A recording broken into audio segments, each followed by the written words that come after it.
I'm 27 years old, male, live in the UK with my fiance, and currently work as a teaching assistant for teenagers with special educational needs in a school not far from the Bradgate Park.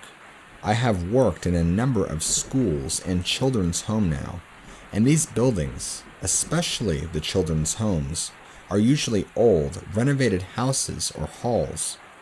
This particular story happened in 2013, when I had just started working as a support worker at a care home for teenagers and young adults with autism, brain damage, and challenging behavior. The house that I worked in was pretty big. There were 2 living rooms, a large kitchen, a game room, a study, and 5 bedrooms. There was also a huge garden with a summer house activity room that led on to acres of fields and woodland. I had been working there for about 3 weeks and primarily worked the waking night shift. This shift ran from 10 p.m. until 8 a.m., and it was my duty to make sure all of the residents were settled for the night and to get the cleaning done before the day staff came in to take over. I would usually get all my jobs done for the night around 1 a.m. and spend the rest of the night listening out for anyone that woke up. I would watch TV, read my university course books, or sometimes just play games on my phone once I finished. The residents usually slept all night. On one particular night, though, a young man named James was particularly restless. He was not very big, but he had a lot of strength behind him when he got into one of his bad moods, and the slightest thing could set him off. He once threw a member of the staff through a patio door because she had forgotten to put cold water in his tea before he drank it. He could not form full sentences and would communicate with fairly simple words, put together in a way that he understood. For example, he would say something like, "James, make breakfast," when he was ready to make breakfast, or "James, go outside," if he wanted to go outside and play. He was generally well behaved and could be quite funny when he wanted to, but was well known for his temper. At around 11 p.m., James got up and came downstairs to make a drink. I stood in the doorway and watched just to make sure he didn't break anything or hurt himself, and he went back upstairs without any real bother. I sat on the top step and kept an eye on his door for maybe 15 minutes or so, just to make sure he didn't wake any of the other residents. Once he settled, I went back to my cleaning. The room beneath James's bedroom was a communal living room with board games, a TV, sofas, books, stuff like that. I was in there dusting and mopping the floor when I heard something heavy drop onto the floor in the room above. I knew James was prone to temper tantrums if he got frustrated, so I went upstairs and knocked on his door. As I reached for the key to open it myself, he opened the door and looked at me. He seemed perfectly calm and his eyes looked almost half shut, like he had been asleep. I asked if he was okay, and he said yes and put his thumb up. This was something he did when he was in a good mood and not stressed out, so I left him to it and told him to be careful, thinking that he had knocked something over.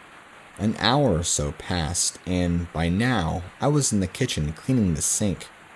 I heard another bang above me, again like something had been dropped. This time I realized that the room above the kitchen was currently empty. The house was set up to house 5 residents, but there were only currently 4, and the room above me was the spare empty room. I immediately went to check it out, but the room was empty. I stood there for a while, and as far as I could tell, everybody was asleep. Due to the nature of their conditions and behaviors, each resident has an alarm fitted to their door that is activated at night, so if anybody leaves their room, a small receiver box that the night staff carry around makes a noise, and a light blinks for a few seconds to indicate which door had been opened, which is numbered 1 through 5.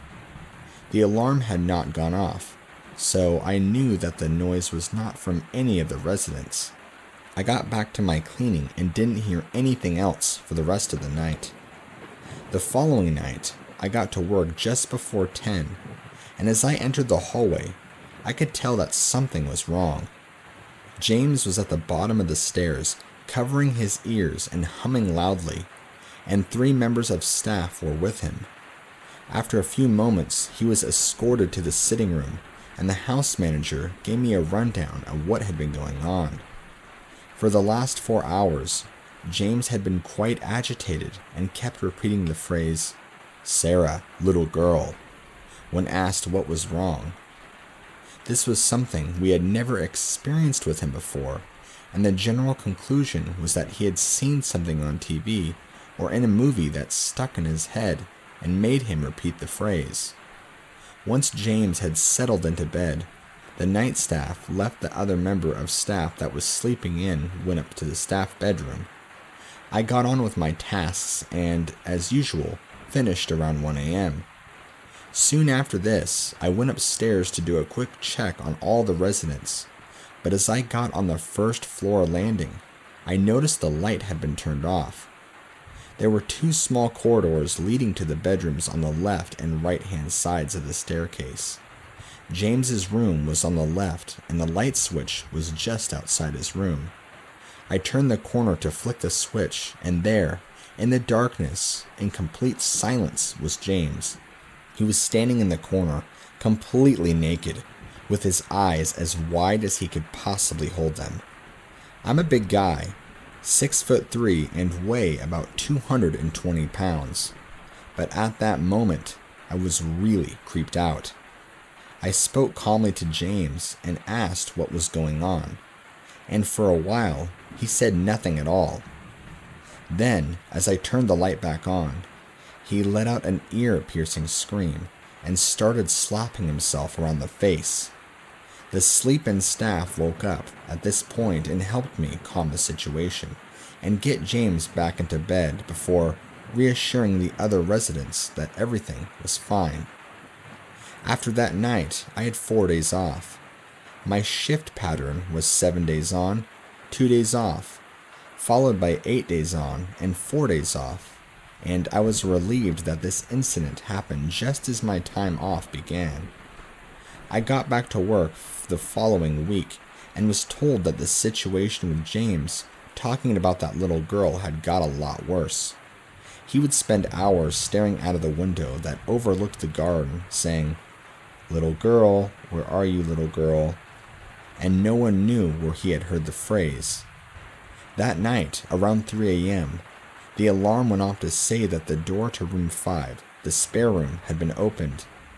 Now, this instantly seemed a bit weird as the door to the spare room is always kept locked because it was being used for storage at the time.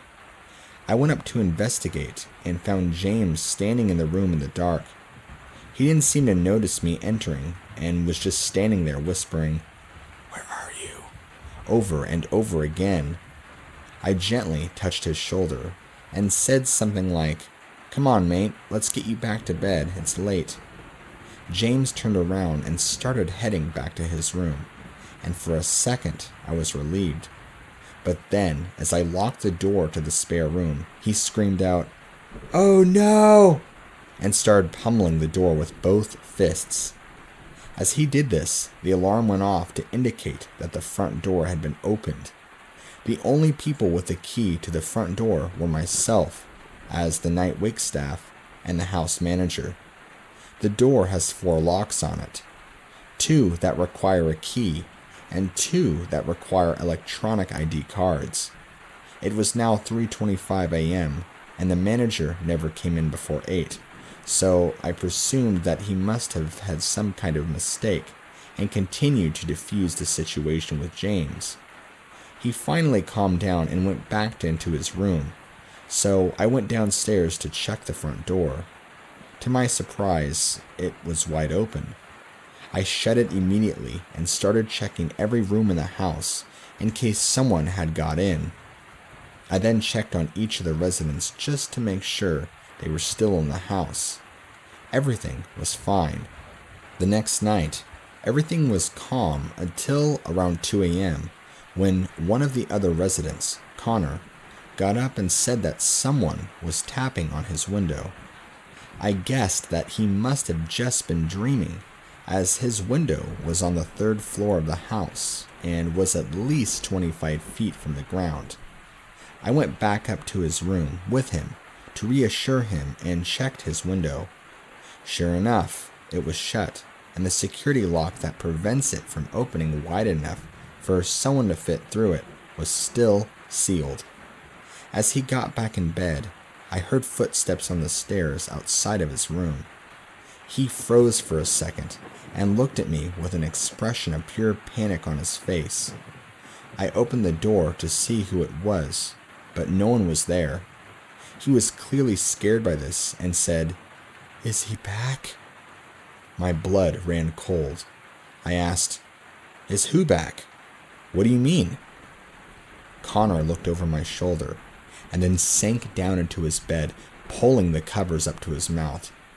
I turned around to see what he was looking at, but there was still no one there. "Tell him to go away," Connor said in a hushed, scared voice. I tried to reassure him that there was no one there and left his bedside lamp on before leaving the room. I went downstairs and sat outside on the patio with a cup of coffee. It was in the middle of January and around -2 outside, but I felt like I had to get out of the house for a while. After about 40 minutes, I went back inside and washed my cup in the sink, dried it, and put it on the back cupboard. Beneath the cupboard was a locked, secure drawer where all of the sharp knives are kept until needed. The drawer was open slightly. This was obviously a major issue as none of the residents were allowed access to the knife drawer without supervision. I counted the knives and realized that there was one missing, so I woke the sleep-in staff, told her the situation, and we began a search. Nearly 2 hours later, we still hadn't found this missing knife, so decided to just keep our guard up and make sure none of the residents were hiding it. 2 hours later, at 5:30 a.m., the alarm sounded. It was the door to the spare room again. I went up to check it out and found that the door was locked. How could the alarm have been activated by the door opening if the door was still locked? I went inside and turned the light on. To this day, I still have no explanation for what I found, and I often think about this incident.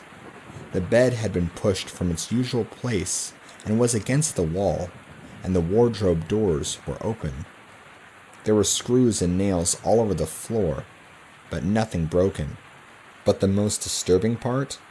In the middle of the room, there was a child's doll, a gold bracelet, and the missing knife from the kitchen.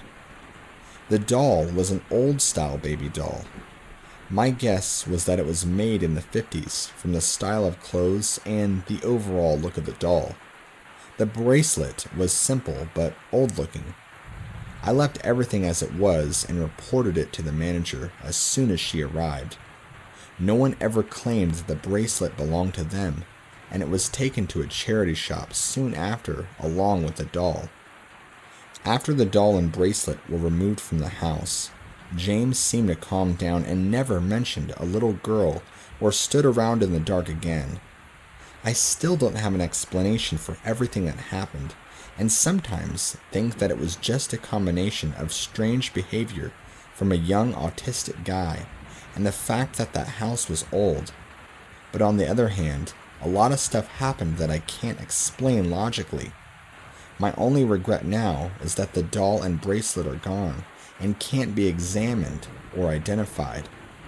Maybe it was paranormal. Who knows? But now I work day shifts and do not plan on working night shifts again anytime soon.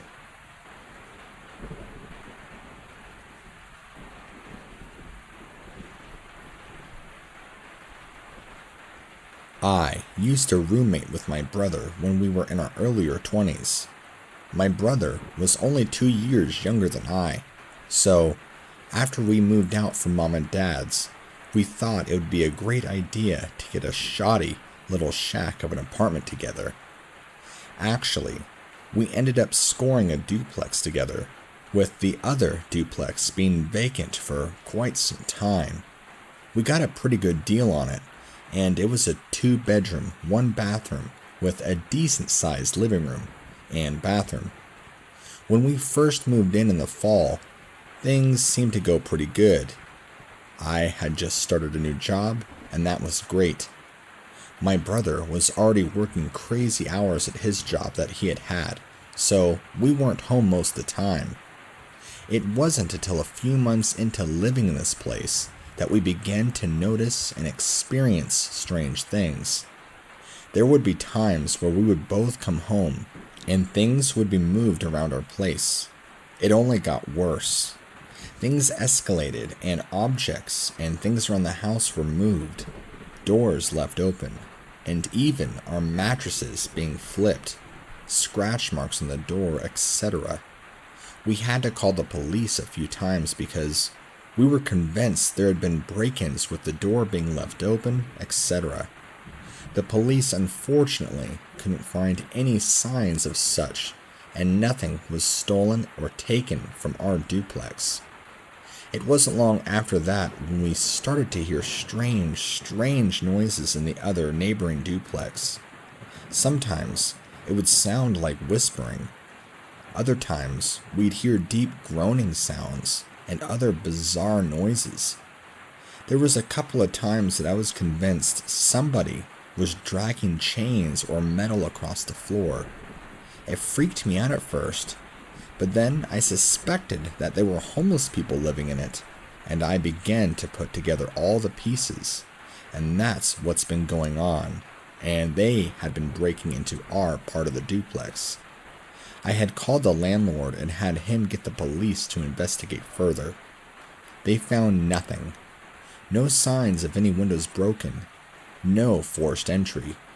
No signs of anyone having lived there in years. This is where my gut began to twist, and I felt like I wanted to retch. Something was going on, and I'm not a paranormal believer by any means, but I couldn't ignore what was happening. The sounds in the other part of the duplex got louder and escalated to screams at nighttime, tapping on the walls, heavy thudding, and what sounded like someone wearing boots made out of concrete stomping around all hours of the night. There were nights when I found it incredibly hard to fall asleep because of this shit. After a few months of this going on, my brother and I decided we should do something, but we weren't sure what. That is, until one evening, my brother brought home a Ouija board and said, "Let's see if we can contact the people next door." This shined as a red flag for me. A Ouija board seemed like a terrible idea, but I was so desperate for answers, and I figured any sort of closure would help us. Plus, I thought if we could come in contact, we could just ask them to go away. It worked out in my head. Surely it could work in real life, right? Wrong. My brother had always been into this super paranormal stuff. He was a geek and had grown up that way, and was always into Bigfoots and paranormal and all that junk. I'm not surprised he picked up a Ouija board at all. We waited until a night him and I were both off at the same time so we could make this happen and find out once and for all what was going on.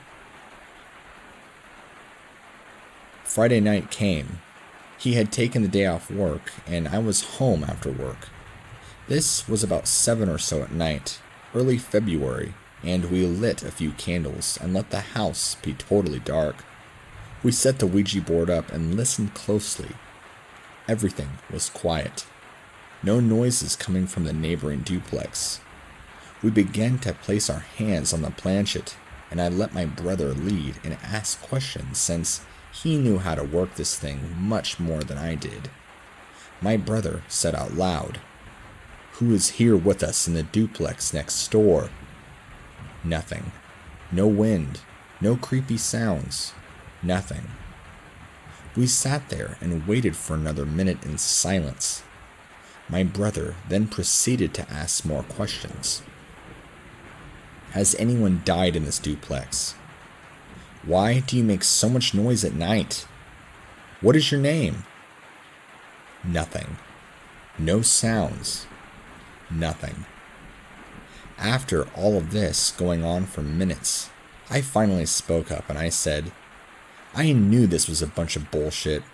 What are we? There were no open windows, and just like that, I was cut off, and a cold wind chill blew out the candles. Along with the wind chill, we felt a force move past our bodies into the room. It wasn't even windy outside to begin with. There were no fans, nothing. No feasible way there could have ever been any sort of breeze come into the room like that, especially strong enough to blow out every candle in unison. It had a chill to it, an unnatural, evil chill. The force that came right along with it left us speechless and scared in the dark, just sitting there. My brother quickly pulled out his phone and shined his light. The planchette hadn't moved, but we felt something in the room we hadn't before. The room now felt heavy. We felt on edge, like something bad was about to happen. We quickly got up, turned the lights on, and got rid of the candles and the Ouija board with it. We didn't say much after that, and my brother got rid of the board. We decided we should just try this again tomorrow or something and go to bed. My brother agreed. I remember even my bedroom felt different. I had a really hard time falling asleep. I never felt a sensation so heavily before, but I felt like I was being watched, being stared at by hundreds of eyes. The lighting in my room was dark, but still dim enough I could make out basic shapes in my room. I eventually fell asleep, but remember waking up after having horrible nightmares. My eyes were adjusting, and that's when I turned white with fear. I saw several shadows standing in my small bedroom by my bed, just standing there. I thought they were people at first, but these people were more black than the shadows and darkness itself. I had never been so terrified in my life. I laid on my stomach and buried my face in my pillow, waiting for them to go away. I eventually fell back asleep. This had gone on for weeks afterwards. We had never gotten the Ouija board back out. Me and my brother weren't talking as much at all. I could tell things were going on with him too, that he wasn't wanting to open up about. Turns out, not even a week later from the initial Ouija board experience, his boss passed away suddenly. He was then laid off from his job shortly after. Our mother was also diagnosed with stage 4 breast cancer and had totaled her car in that week and a half since. Things only got worse at our home. I would wake up suddenly in a cold sweat to the feeling of being grabbed and trying to be pulled out of my bed at night. I would see these shadows standing over me, whispering into my ear a strange language I couldn't understand. A language I've never heard in my life. The closest I could sound it out for you would be something similar to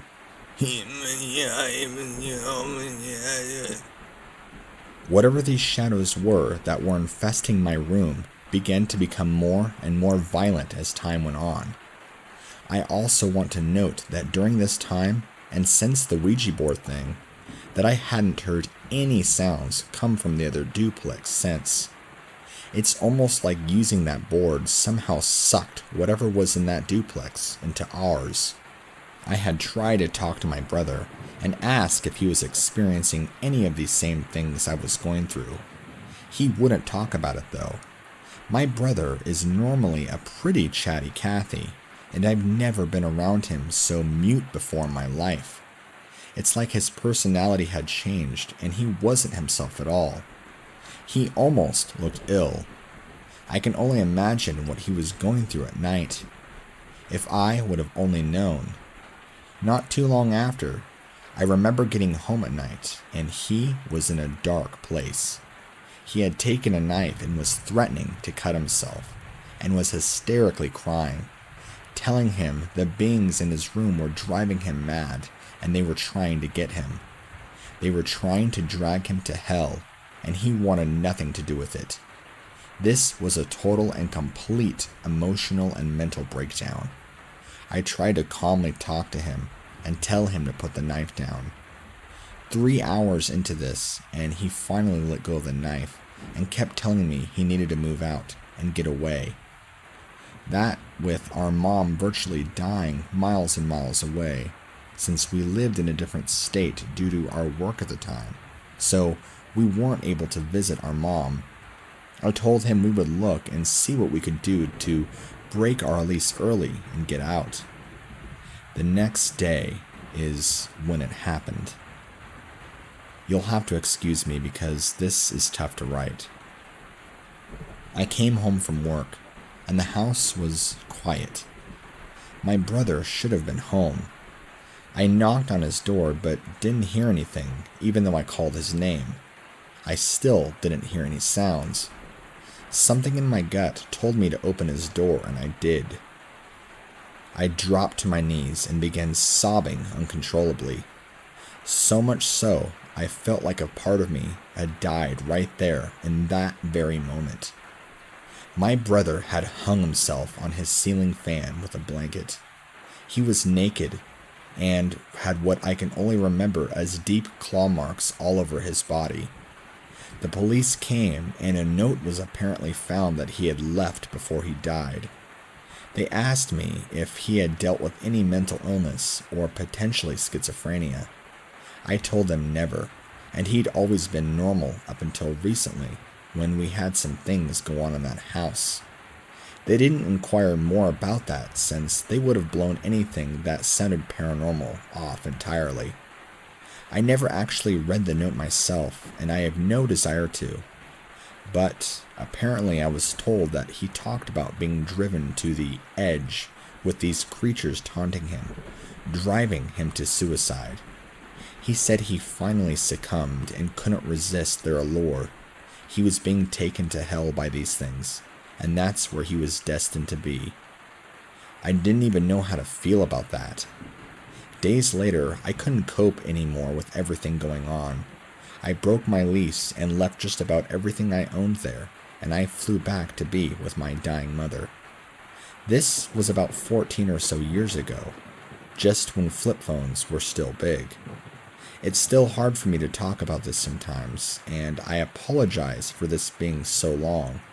But for me, it's a catharsis to write about this, no matter how hard it is. For those curious, my mother made it about another few months after I had flown back to be with her. I feel like her learning of my brother's suicide brought her closer to death. I feel like after that, she gave up all hope of living and beating cancer entirely when that happened. I almost opted out a couple times myself, but overcame luckily when I ended up meeting my wife and my life had changed. Anyway, whatever we did that one night brought those things into our duplex. The only thing I can look back and describe them were shadow creatures that haunted us. They apparently tormented my brother much worse than I. I wish I knew how bad it was, because I would have helped my brother had I known. To anyone out there who deals with these beings, don't provoke them. Do whatever you can to get away from these demons.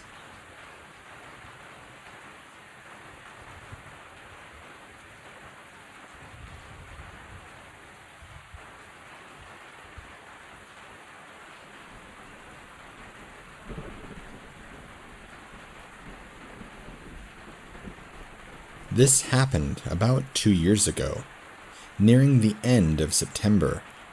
My aunt and her friend decided to fly up to New York from Panama to enjoy their mini vacation with my parents and I.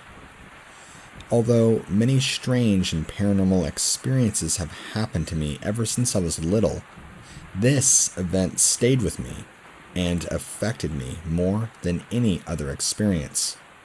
Here's the thing. Many things have happened to a lot of my family members, especially my aunt and her friend. We'll get back to that later, though. So, it was around 10:30 at night. Keep in mind that my old neighborhood was a very calm and quiet place. Since I live near the countryside, not much action happens in the neighborhood. The neighbors were either elderly or young couples with smaller children. None that could have caused trouble around the neighborhood. There were only about 20 to 25 houses in the entire neighborhood that I lived in. Moving on, the three of us decided to stay up late to watch scary movies while my parents slept upstairs in their room. My aunt's friend was sitting near the slide doors leading to the backyard, while my aunt and I were sitting in the bigger couch near the front door. I was sitting on the left side where the door faced, and my aunt sat on the right side of me, which meant I was closest to the front door. We spent about 10 minutes debating on which movie we should watch. After those 10 minutes, we finally chose to watch Odd Thomas, which wasn't really a scary movie, but it was about a guy who could see spirits and demons. What a coincidence. We were only 2 minutes into the movie when I had a sudden urge to look at the door. I glanced back at my aunt and her friend, only to see them staring at the door as well. I looked back at the door for about 5 seconds, and then a loud bang came, and then another one, following after, and then a third one. All 3 bangs came from the front door, almost as if 5 people had just body slammed into the door 3 times. I thought it was going to fly off its frame. My first instinct was to run to the kitchen and grab a knife, but as I was about to do that, my aunt grabbed me by the shirt and told me to stay down. As I looked to my right, I saw my aunt's friend with her knees to her chest, rocking herself back and forth while my aunt just kept her gaze towards the door. While all 3 of us kept our attention to the door, next to it there were 2 small, rectangular windows on either side of the door. The right window had a small curtain, and the left side was being covered with a small, decorative tree. The small curtain had a gap in between of it because it was glued onto the window from the top area to the bottom area, leaving the middle part loose. At the moment of the bangs, it caused the middle area of the curtain to puff up slowly, and then quickly press against the window, leaving it wrinkled. After that, we were all silent. All of us were terrified. My aunt denied being scared, but at that moment, I could see nothing but fear in her face. I wanted to run upstairs to get my parents, but I was too afraid to go up the stairs because it was right in front of the door. All I could do was text and call them, but they were in too deep in sleep to even hear their phones ring. My aunt told the 2 of us to calm down and dismissed it as the wind. We all knew it couldn't have been, but in order to stay calm, she made up that excuse. And I must say that it was totally cliché. The next morning, I told my mother about the previous events. She brushed it off by saying it must have been a bear or a deer. Another cliché thing to say. We both went outside to inspect and found my mom's decorations near the front of the door thrown off to the side. There were no scratch marks or bumps on the door. Everything seemed normal except for her decorations laying on the side. When the 3 of us looked at the door of the night of the event, there wasn't anything that could have caught our attention. Since the woods were 40 meters away from my house, we would have heard the trees moving with the wind, but we heard nothing. The movie was playing at the time, but it was strange how we all felt a sudden urge to look at the door, almost as if we knew that something was about to happen. The bangs were extremely loud and caused me to jump up from the couch. It couldn't have been kids playing a prank on us, because I'd been living there for about 3 years, and nothing like that had ever happened. Plus, I knew the neighbors well enough to know that they'd never do such a thing like that. There were exactly 3 bangs, one after the other. One could have honestly caused the door to fly out of place, but thank God that it didn't. What about the curtain? The only explanation we could come up with was that the impact of the bangs created wind, causing the curtain to react that way. But why did it inflate slowly if the bangs were rapid, and then suddenly cause it to go against the windows so fast after the bangs were over? My aunt thinks that the wind must have knocked it off its course. That's why we didn't hear the trees moving, and created huge columns of wind that must have caused the door to move so much. The gust of wind must have gotten inside the house from the cracks of the door, leading the curtain to puff up. Personally, it doesn't make sense and sounds like bullshit to me. She also mentioned that she saw a shadow outside, but she doesn't have an explanation for that. I didn't see a shadow outside, though. My mother came up with an excuse as well. She said it might have been a deer or a bear, but why would a deer or bear bang their head or entire body for that matter into the door? Like I said, there were no scratch marks to prove it was an animal. No animal could have caused those 3 loud bangs. We've had deer sightings in the neighborhood before, but none that have acted in such a strange behavior. Usually, they would all run back into the woods. Bears are out of the question. Not once have there been a sighting of them. I should also mention that we had the lights from outside on. Why would an animal come on that close to a house, especially a door that is clearly being illuminated by a light? Like I said before, animals in general are out of the question. As I mentioned before, my aunt, along with my mother, have had experienced many unexplained events, and they believe in the paranormal. I think the only reason they tried to make up an excuse for this situation was to prevent me from becoming paranoid and afraid. It's pretty late for that now, since I've had my fair share of experiences as well. Now, to my aunt's friend. My aunt told me that when her friend was younger, she suffered from really bad night terrors. She said she saw things, demonic entities as she described them. She'd wake up screaming and crying. It was traumatizing for her. Her family had always been religious, and they prayed for her every night, and slowly, those things haunting her went away as she grew up. That really creeped me out and led me to believe she might have brought or attracted that thing to my house. Or maybe it could have been something else. I hope this never happens to me again. Please let me know if you guys think it might have been the wind that could have caused those 3 extremely loud knocks at my door, or an animal, or some kind of creature.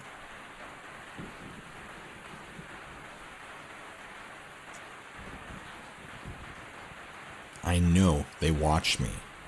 They watch me when I'm awake. They watch me when I'm asleep. I only see them during the day out of the corner of my eyes around the house. But at nighttime, they become so much more active. Sometimes they sit in the corner of my room and watch me as I lie there in bed. Other times, they walk around my bed, looking down at me.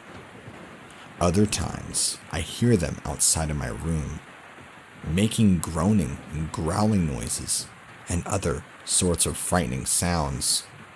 I've been subjected to these beings as far as I can remember.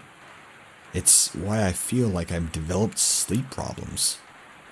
I've never felt safe in my own bed, knowing these things are around and can get me anytime. My parents are aware of them too, and know that they lurk inside the house. We call these beings shadow people. They look just like people, except they're dark shadows and silhouettes of human shapes with red, glowing eyes. I know they're around. I always feel a heavy sense of dread, especially when they're in my room at night. Other times, I can sense them in my closet. From an early age, I've tried to sleep with the lights on. Every time it's dark, I can feel the feeling of evil and dread grow and grow, and I can begin to feel their presence in my room. I know they thrive in the darkness. My parents have talked about seeing them, but they only really seem to reveal themselves more and more to me. They always have. They're drawn to me for whatever reason. I can't quite explain it. I'm even afraid to leave my bedroom at night and even use the restroom, because I know they lurk in the hallways and other areas of the house. There's also times where I wake up in the middle of the night and I could feel them standing right beside me, watching me sleep. I refuse to open my eyes and look at them. They terrify me so much. I'm almost out of high school at this point, and all I could wish for is once I move out, that they will stop terrorizing me so much and let me have peace.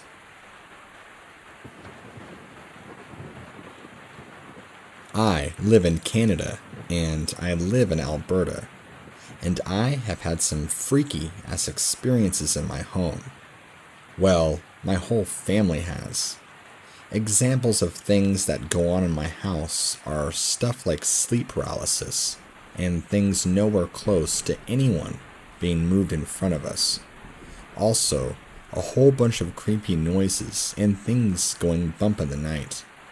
My house is a very old trailer home on the outskirts of the city, and I'll give you the rundown about my family.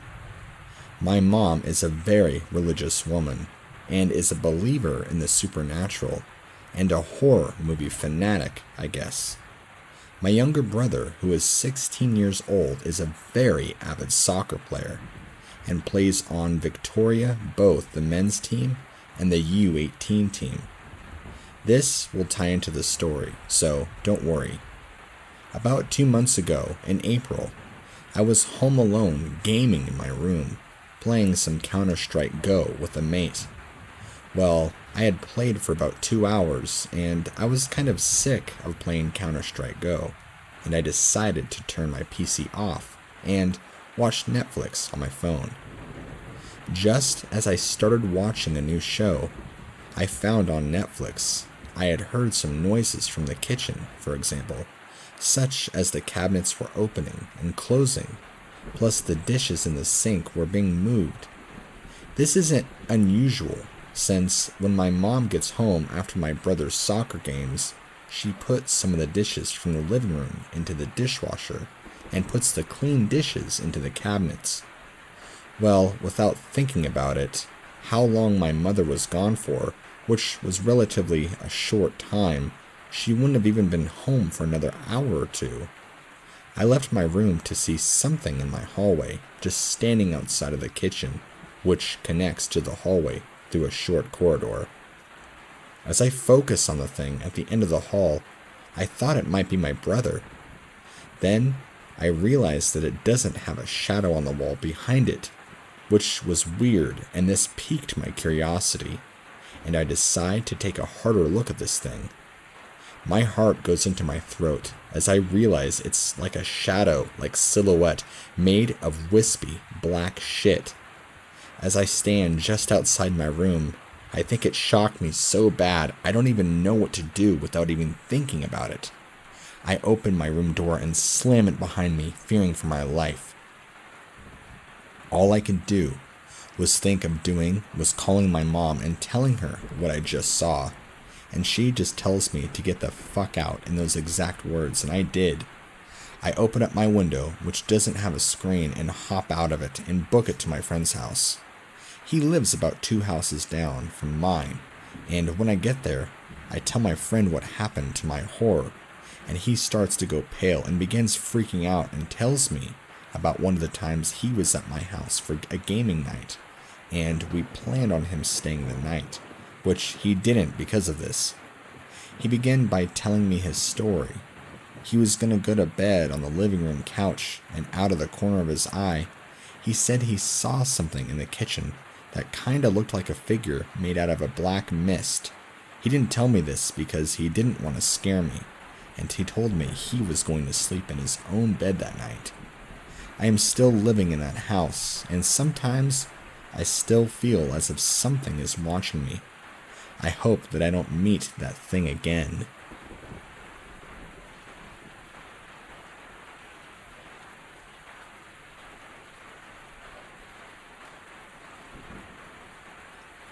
My grandparents used to own a farm. It's a farm that they bought together when they were married young and have lived on that farm their whole life. My grandmother passed away about 15 or so years ago due to a heart attack, and my grandfather never recovered from it. He eventually hung himself in his barn about 10 years after that, which would make it about 2014 when it happened. After that, the farm got passed down to my family. My parents didn't really want anything to do with the farm or the property. They said I could have access to it and do whatever I wanted. To be honest, I really didn't want anything to do with the farm either, and have only gotten the creeps when I got out there. I wasn't super close with my grandparents growing up, so I didn't know my granddad all too well. I remember it was about 2 years since he had killed himself that I finally went out there to check the place out, since his death. As soon as I pulled up on the farm, I can feel the thickness of what I can only describe as death, despair, and loneliness in the air. It was January, and it was a pretty clear sunny day, but cold. I distinctly remember walking around the farm and just feeling so off. The only way I can describe it is I had literally felt my grandfather's sorrow. It didn't feel good. Unfortunately, because my parents lived so far away, and he had really no one close to him anymore, many of his farm animals died of starvation, and much of them were left to rot in their stalls, chicken coops, and pens. I remember walking by the coop and smelling a stench since many of the chickens had long starved to death and rotted away in their coops. The horses were the same. Some of them died and rotted in the pastures, while some died and rotted in the stalls. It was a disgusting sight to behold. I don't even think his body was really found for quite some time when he had died, and he was fairly decomposed. The only way they were even able to know it was him was to look at who owned the deed to the house, and then his body was later verified via his dental records. To reiterate, the barn is where he had hung himself, and that's the direction I was headed to. The closer to the barn I got, the more uncomfortable I felt. I was overwhelmed with the feeling of sorrow, despair, and dread as I approached the barn.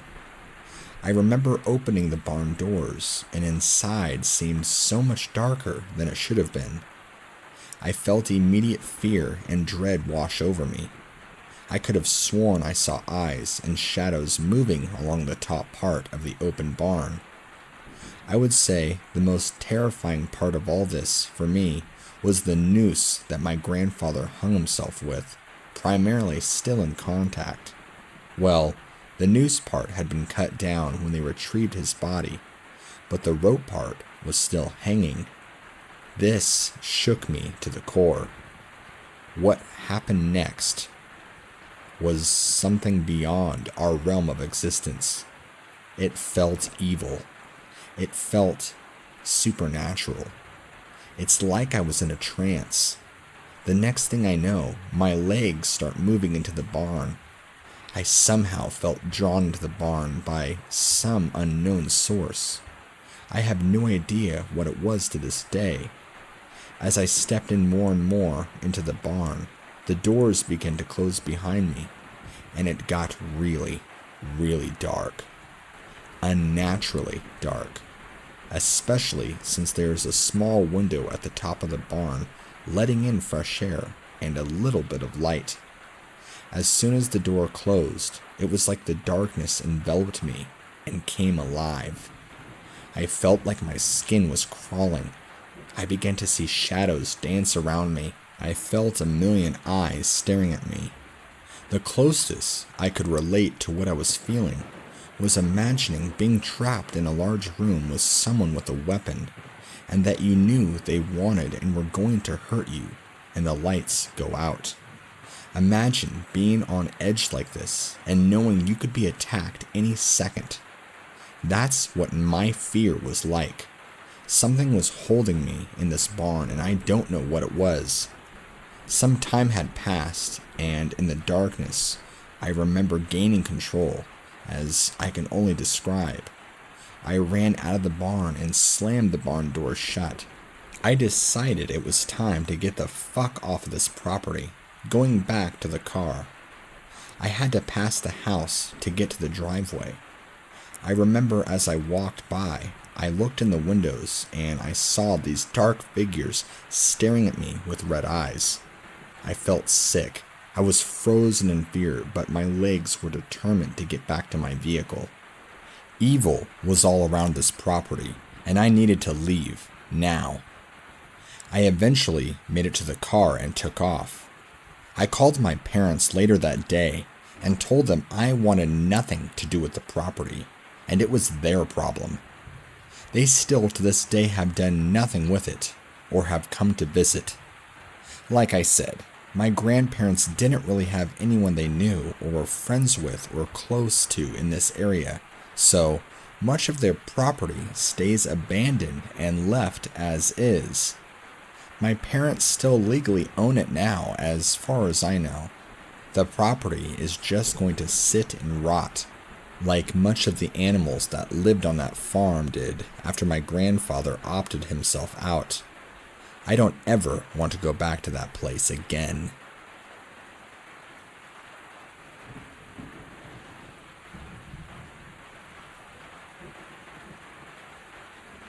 Growing up, I lived in a very small town in Northern California that didn't even have a single streetlight. Where I lived was an old railroad hotel that had been turned into apartments. My whole family lived in that apartment complex at one point. There was 6 apartments, and 2 of my aunts lived in 2 of the apartments. My grandmother in one, my sister in another, and my mother and I in one. Also, and then there was another apartment that had another random person that wasn't a part of our family living in it. I have countless stories that I could tell you about, especially with paranormal experiences we had in that place, but these are just some of the more prominent ones that I think of often. We lived in one of the bottom apartments on the front side of the complex. I guess you would call it that, and obviously there was one apartment above us, and before my aunt moved in there, or out of there, I'm not sure, but it was vacant for a while. My mom would always clean out the empty apartments and get paid by the owner. So at this point in time, we knew for a fact that there was no furniture and no one in that apartment above us. I remember sitting in the living room with my mom and my sister talking, and all of a sudden, my mother shushed us and tells us to listen. We are sitting there, and all of a sudden, we hear loud scraping noises, like someone is moving around heavy furniture and pushing it across the floor and footsteps upstairs. We were baffled and a little creeped out because, like I said, we knew no one lived there at the time. Another time, she had seen a young boy with a dog while she was standing doing the dishes outside the window. This boy and his dog walked up the stairs and into the house and down the hall. At the time, she just assumed it was my cousin Andrew, who would always come over to play with us, and after she got done doing the dishes, She came to the room to see what we were doing, and of course, Andrew wasn't there.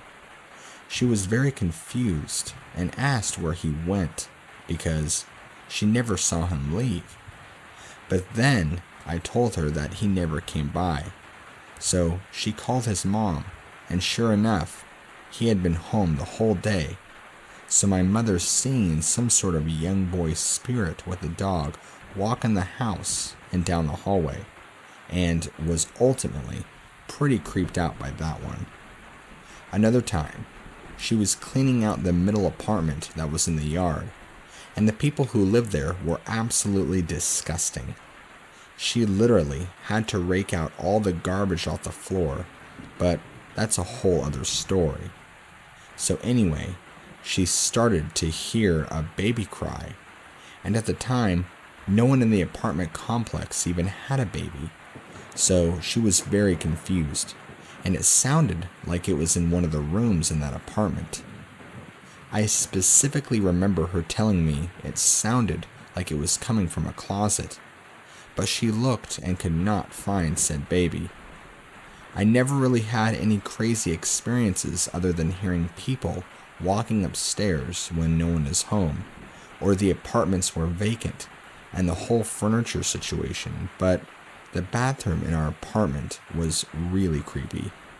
I always felt like I was being watched in there, and every single person who showered in our house often experienced this a lot of the time. You would hear the bathroom door open and someone walk in, and when you would look, no one would be there. My sister once got out of the shower and went to her bedroom to get dressed, and she had shut her door all the way. And her door was a very heavy door, so it wasn't like the wind just could have pushed it open. And she said that it was latched completely, so even if there was wind, it wouldn't have just came open. But while she was getting dressed, she heard the door squeak, and she looked to see if it was one of us kids. And she said that she seen a black shadow peering in at her. She got so freaked out that she quickly got dressed and left the apartment, and wouldn't go back until my mom got home from work, and would not stay there alone anymore. After she moved out of that room, it became mine, and I never slept in there. Not once, because I just had this weird feeling about the room. The closet just had a dark look to it, and I always stayed far away from it as a kid. Another experience that my aunt had was she woke up in the middle of the night to see a white mist standing in the hallway, and when it noticed she was looking at it, it turned around and walked into her bedroom. She believed that one of them was an angel. I know a lot more happened, but I just can't remember it all at the moment. Maybe I'll talk to my family, and if I can't get any more experiences, I'll write it again. I've always been drawn to the paranormal since living in that place has wanted me to contact the owner somehow and do an investigation. Maybe one day I'll get the chance.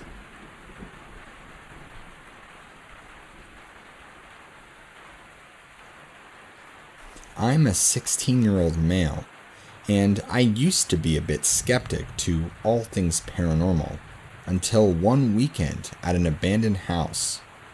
To give some backstory, I was with my two best friends at the time, Delaney and Julia. We were home alone and bored at Delaney's house with nothing to do. I can't remember whose idea it was, but one of us had the idea to drive around some of the old dirt roads and check out abandoned buildings. There are a lot of abandoned places around where we live. It's pretty far out in the country, surrounded by either farms or woods. So, we went to the first two old tobacco houses, took a few pictures, and just sort of goofed off. We got back on the road and saw an old, unkept driveway. Keep in mind, hardly anyone lives on this road. So, we decided to drive down the driveway, despite Julia saying we shouldn't because it didn't feel right to her. Not the fact that it'd be trespassing, just that she had extremely bad vibes about the place. However, Delaney and I insisted.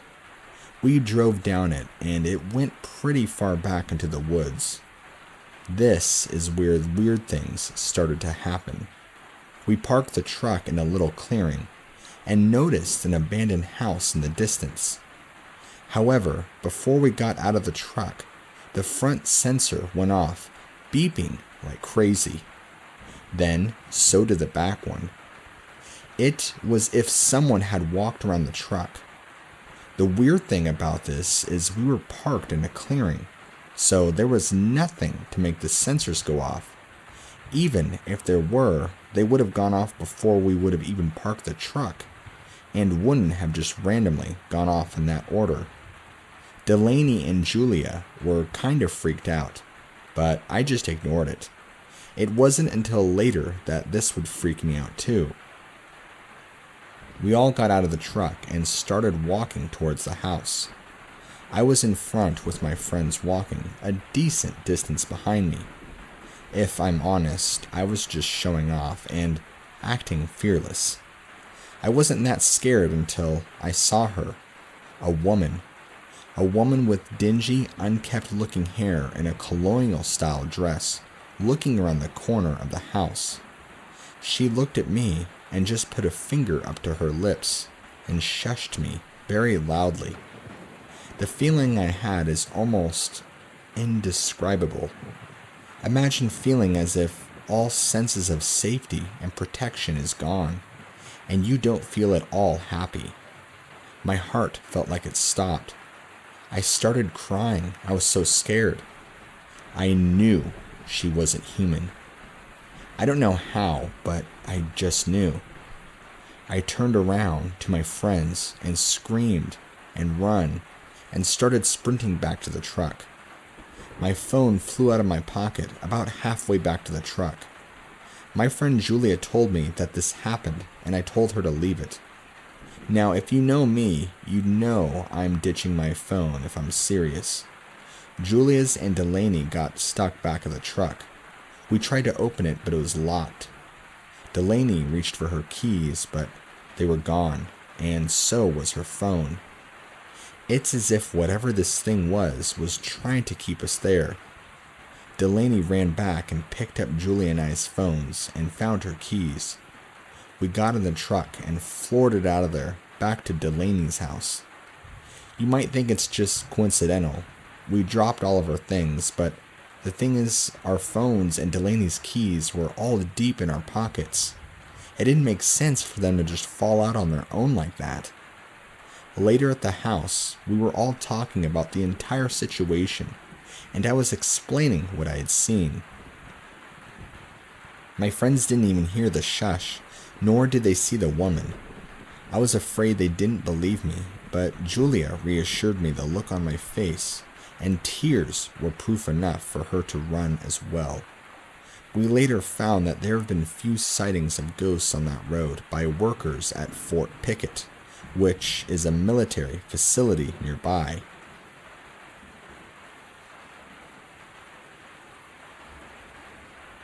Okay, so my dad has always been that type of guy where he doesn't believe in anything unless he witnessed it for himself. He's a pretty macho guy and isn't into all that fairy tale and ghost nonsense. Yet, that all changed for him one day. It was about 2:30 in the afternoon when my dad came home. He works the night shift at the old El Reno prison. He says it's pretty laid back and the job is easy for the most part. He'll usually drive around the prison in one of the guard trucks or keeps watch in the towers. But one night he was sent to do a sweep of the chapel, as to make sure no one was in there who wasn't supposed to be. His boss, let's call him Jack, told him to come back and check in with him after he had done so. My dad walked through the yard out to the chapel, and as soon as he walked in, he said he felt just a wave of nervousness come over him. He flicked on the old lights and walked in and began to check all around the room. After a couple of minutes, he said, a man, dressed in the same uniform as him, walked out from the little office in the back. My dad asked the man if he was already doing the sweep of the chapel, and the man replied, yes, I'll take it from here. So, confused as to why he was sent out there to check the chapel, my dad just gave a little, oh, okay, I'll let Jack know. My dad returned to his boss about 15 minutes after he had sent him. Jack looked at him and asked, how did you get done so fast? You couldn't have possibly checked the whole place in such a short amount of time. Another guard already in there said he'd check it, my dad said. And I guess Jack didn't think anything of it. As long as the chapel was checked, everything was fine with him. Well, this is where it gets creepy. About 3 days after, my dad said he was walking down the halls of the prison and stopped to look at the display case of all the old photos of other guards in the past. As he was browsing the photos, he said his heart sank and his blood froze. One of the pictures he came across was that very same guard he had encountered in the chapel. Only this guard was now dead. Apparently, about 4 years before my dad started working there, a riot had broken out in the chapel, and a guard was stabbed to death, and that guard was the same man my dad had seen. But out of the 12 years of working there, not once had he ever heard about the riot until now. I don't know if they just don't talk about it, scared it might run off some newbies or something, or if it's just something a lot of them forgot about. All I can say is, my dad is now a firm believer in the paranormal, and not once has he ever gone back into that creepy-ass chapel.